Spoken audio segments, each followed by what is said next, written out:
Salut Talkers, j'espère que vous allez bien et que vous passez un super tournoi.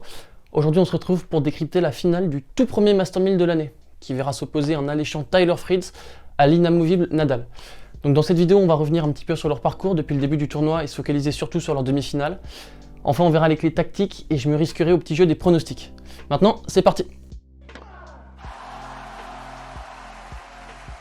On va tout de suite commencer par le premier qualifié des deux en finale, c'est Tyler Fritz qui s'est défait d'Andrei Roublev en demi-finale en 2-7. Il va jouer sa toute première finale en Master 1000 sur le circuit et c'est le premier américain en finale d'Indiana Wells depuis plus de 10 ans. La dernière fois c'était Isner contre Federer en 2012. Il a joué hier sa deuxième demi-finale en Master 1000. La toute première c'était ici à Indiana Wells l'année dernière en 2021 où il perdait sur Basilashvili en ayant notamment sorti Zverev en sauvant des balles de match. Et donc il fait encore mieux que l'année dernière en atteignant cette année la finale et il est devenu le premier américain depuis Roddick en 2009-2010 a joué 2 demi de suite à Indian Wells. Au niveau de son parcours, il a joué Majrak, Munyar, De Minaur, Kekmanovic et enfin Roublev. Il a passé 10 heures tout pile sur le court et il a été un petit peu laborieux puisqu'il a lâché 3 sets notamment, mais il a fait surtout 2 tie-breaks dans le dernier set. Pour vous le présenter rapidement, c'est vraiment un joueur qui connaît une vraie progression sur ces derniers mois.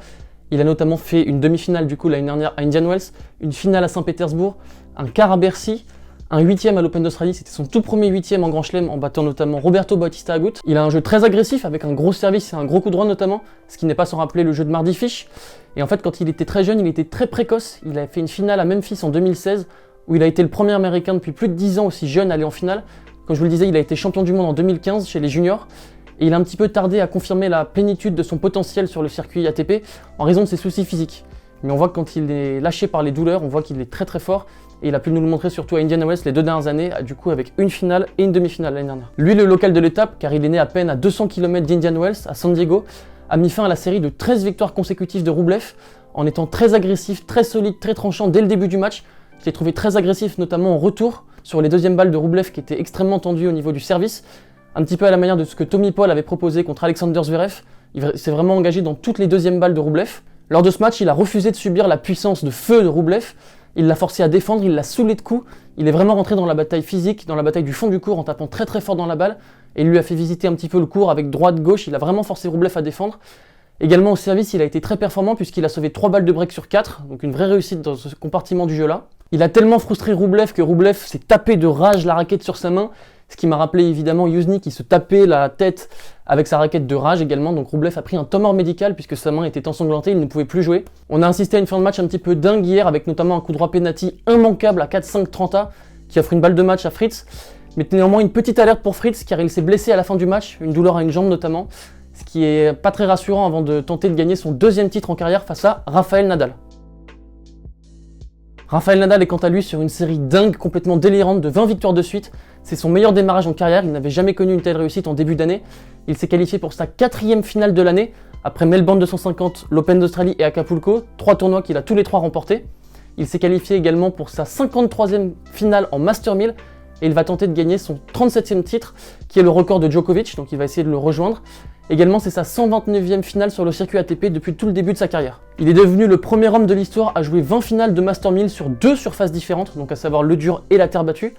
Il s'est qualifié pour sa 5e finale à Indian Wells et il est assuré de redevenir lundi le numéro 3 mondial. Au niveau de son parcours, il a joué Korda au premier tour, Evans, Opelka, Kyrgios et Alcaraz, le tout en 12h27 contre 10h pour Tyler Fritz, donc une différence de 2h30 d'écart entre les deux hommes. Pour revenir sur le match Nadal-Alcaraz, c'était un vrai choc de génération car les deux joueurs ont 16 ans et 11 mois d'écart, alors que Fritz et Roublev ont à peine 8 jours d'écart. Et on a assisté à un match très beau, dans des conditions très difficiles qu'on va revenir dessus. Au début du match, Alcaraz a commencé très fort, il tapait dans tout ce qui bougeait, il a réussi le break d'entrée sur une merveille de revers. Et en fait, Nadal a su faire le 2 ronds après, suite à ça. Il a vu qu'il n'avait pas besoin d'en mettre énormément dans ses frappes, vu que c'était Alcaraz qui faisait un petit peu la pluie et le beau temps, qui faisait les coups gagnants, les fautes directes. Et Alcaraz surjouait un petit peu trop, il cherchait toutes les lignes. Et il s'est fait débreaker et a perdu le premier set, notamment où il a très mal servi, à peine 50% de première et 20 fautes directes. Dans le deuxième set, Alcaraz a été de plus en plus patient à l'échange, il s'est mis à mieux servir. Et enfin, on a eu des conditions de jeu dantesques avec le vent qui est arrivé. J'avais jamais vu du vent comme ça. Le dernier match où j'avais vu autant de vent, c'était la demi-finale de Roland Garros en 2019 entre Federer et Nadal où c'était injouable. Hier, c'était le cas, c'était complètement injouable. On a vu que les bouteilles de Nadal avaient volé sur le court, un piqué du tennis. Et les deux joueurs ont vraiment peiné à jouer dans ces conditions, ce qui peut se comprendre bien sûr.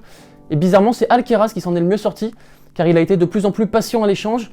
Il a mieux servi et il a simplement essayé de renvoyer la balle dans ces conditions-là, tout comme Nadal, mais Nadal s'est un petit peu plus frustré. Et on a insisté à un jeu dingue, à 4 partout, un jeu de 20 minutes où Alcaraz a breaké Nadal sur un lob prodigieux avant d'empocher le set sur sa mise en jeu suivante. Le vent a vraiment perturbé le deuxième set qui était rempli de breaks, c'était un petit peu je te break, tu me break par la barbichette. Et moi j'ai pas pu m'empêcher à une chose, ça m'a fait un petit peu rire, c'était les ramasseuses de balles, les filles qui étaient en jupe et qui ont vu du vent arriver, et ça m'a un petit peu fait rire parce que je voyais un petit peu leur tête et on voyait qu'elles paniquaient un petit peu à l'idée du vent.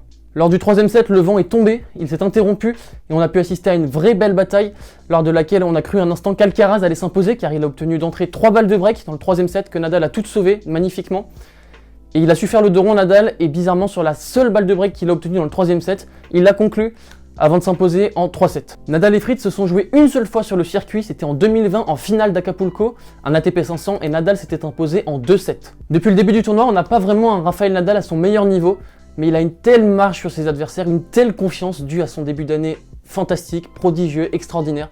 Il a déjoué tous les pronostics, je pense que personne n'aurait pu imaginer ce qu'il fait, même lui, le premier, de réussir sa meilleure série en carrière en début de saison, 20 victoires de suite, il n'a toujours pas perdu un match, c'est fantastique. Au niveau des clés tactiques, la différence se fera du fond du corps et au service. On sait que Fritz sert très bien, a un très beau coup droit et un très beau service, tandis que Nadal, c'est le tournoi justement où il a le plus de mal à servir, c'est le pire tournoi de sa carrière en termes de service, où il a servi 23 doubles fautes avant sa demi-finale contre Alcaraz. Je vois Rafael Nadal s'imposer en 2-7 lors de ce match, comme lors de leur précédente confrontation à Acapulco, pour tout un tas de raisons. La toute première, c'est que Fritz est blessé, il s'est blessé lors de la fin de son match contre Rublev. Mais je pense que même si Fritz n'était pas blessé, Rafael Nadal le broierait, car ça va être sa 53e finale de Master 1000 contre la première pour le jeune américain. Le seul précédent où j'ai en tête un novice en finale de Master 1000 qui battait un des 3 grands, c'était Khachanov en 2018. Mais c'était parce que Djokovic avait été extrêmement gêné la veille, car il avait joué énormément longtemps face à Federer, ce qui n'est pas le cas de Nadal. Et Nadal, depuis le début de saison, niveau tactique, c'est très très fort, il a plusieurs jeux, plusieurs plans A, plan B, plan C. Je pense qu'en début du match, il va jouer la bataille du fond du court. Et si jamais ça venait à ne pas marcher, il essaierait d'être de plus en plus agressif, de plus en plus offensif, comme il a pu le faire notamment lors du troisième set face à Alcaraz, en montant particulièrement longtemps à la volée. Voilà pour le preview de cette finale qui promet. Je vous souhaite à tous un très bon dimanche, un super match. J'espère qu'on aura une belle bataille et que Fritz saura défendre ses chances malgré sa blessure. Et moi je vous dis à très vite. Ciao!